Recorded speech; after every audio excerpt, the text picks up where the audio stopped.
Me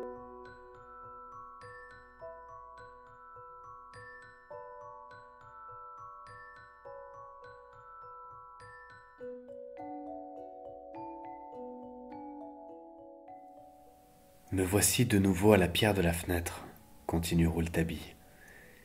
Et de nouveau ma tête dépasse cette pierre. Entre les rideaux dont la disposition n'a pas bougé, je m'apprête à regarder, anxieux de savoir dans quelle attitude je vais trouver l'assassin. S'il pouvait me tourner le dos, s'il pouvait être encore à cette table en train d'écrire, mais peut-être n'est-il plus là. Et comment se serait-il enfui? Est-ce que je n'ai pas son échelle? Je fais appel à tout mon sang-froid. J'avance encore la tête. Je regarde. Il est là. Je revois son dos monstrueux, déformé par les ombres projetées par la bougie. Seulement, il n'écrit plus, et la bougie n'est plus sur le bureau. La bougie est sur le parquet, devant l'homme courbé au-dessus d'elle.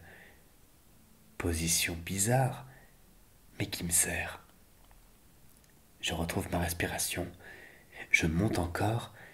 Je suis aux derniers échelons. Ma main gauche saisit l'appui de la fenêtre. Au moment de réussir, je sens mon cœur battre à coups précipités. Je mets mon revolver entre mes dents. Ma main droite maintenant tient aussi l'appui de la fenêtre.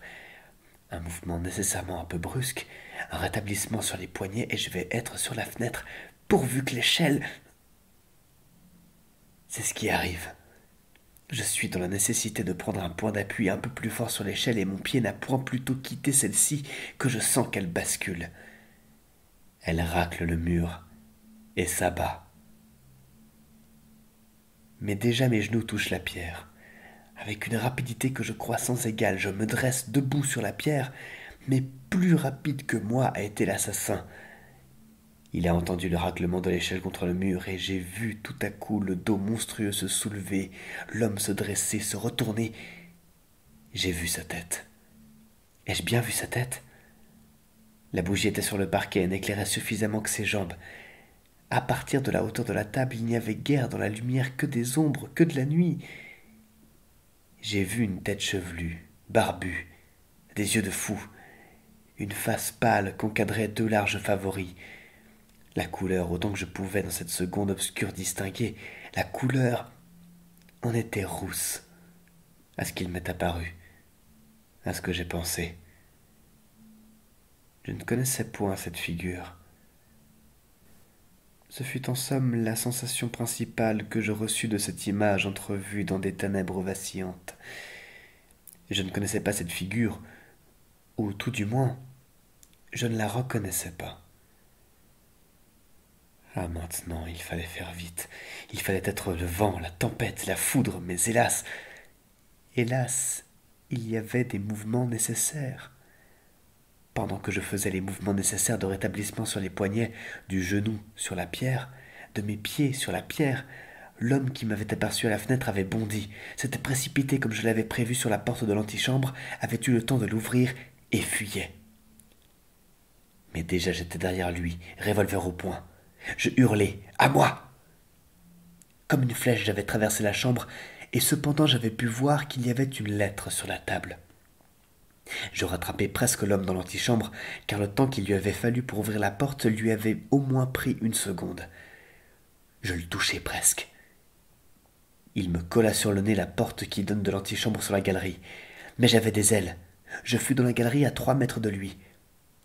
M. Stangerson et moi le poursuivîmes à la même hauteur. L'homme avait pris, toujours comme je l'avais prévu, la galerie à sa droite, c'est-à-dire le chemin préparé de sa fuite. « À moi, Jacques! À moi, Larzan !» m'écriai-je. Il ne pouvait plus nous échapper.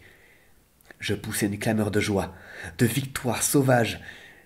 L'homme parvint à l'intersection des deux galeries, à peine 2 secondes avant nous, et la rencontre que j'avais décidée, le choc fatal qui devait inévitablement se produire, eut lieu. Nous nous heurtâmes tous à ce carrefour. M. Stangerson et moi venant d'un bout de la galerie droite, le père Jacques venant de l'autre bout de cette même galerie, et Frédéric Larzan venant de la galerie tournante. Nous nous heurtâmes jusqu'à tomber, Mais l'homme n'était pas là. Nous nous regardions avec des yeux stupides, des yeux d'épouvante devant cet irréel. L'homme n'était pas là. Où est-il? Où est-il?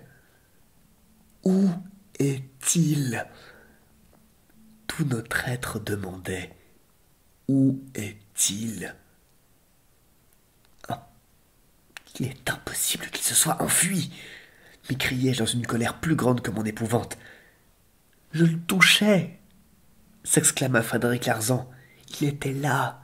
J'ai senti son souffle dans la figure, faisait le père Jacques. Nous le touchions, répétâmes-nous, M. Stangerson et moi. Où est-il? Où est-il? Où est-il? Nous courûmes comme des fous dans les deux galeries, nous visitâmes portes et fenêtres, elles étaient closes, hermétiquement closes, on n'avait pas pu les ouvrir, puisque nous les trouvions fermées. Et puis, est-ce que cette ouverture d'une porte ou d'une fenêtre par cet homme ainsi traqué, sans que nous ayons pu apercevoir son geste, n'eût pas été plus inexplicable encore que la disparition de l'homme lui-même? Où est-il? Où est-il?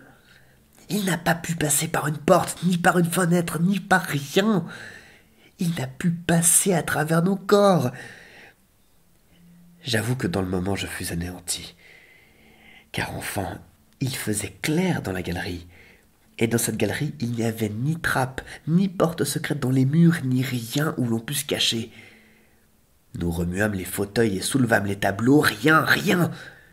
Nous aurions regardé dans une potiche s'il y avait une potiche.